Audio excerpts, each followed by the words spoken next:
In 2018, the New England confectionery company maker of Valentine Conversation Hearts went bankrupt and their assets were sold to Spangler Candy. This meant that 2019 went without Valentine Hearts. This past February, they returned to stores, but things quickly changed. We now find ourselves in a new reality of less candy and more message. In today's world, we have message hearts that can be exchanged, wiped down, and even worn.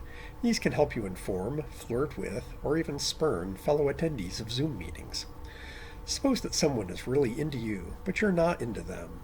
We have stay back 2 meters.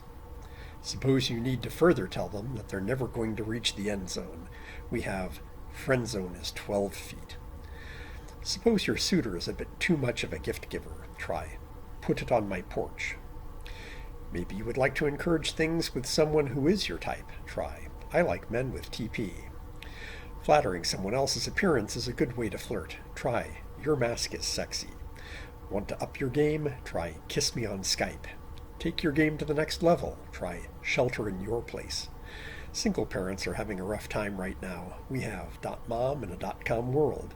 And at the extreme end of the scale we have Tinderella. Remember, Tinderella is just like Cinderella, except the prince loses interest after midnight. These hearts were created using my 3D heart generator found on Thingiverse. You supply the messages, and the program creates 3D STL files that can be imported into Vectric or other software. I'll include a link.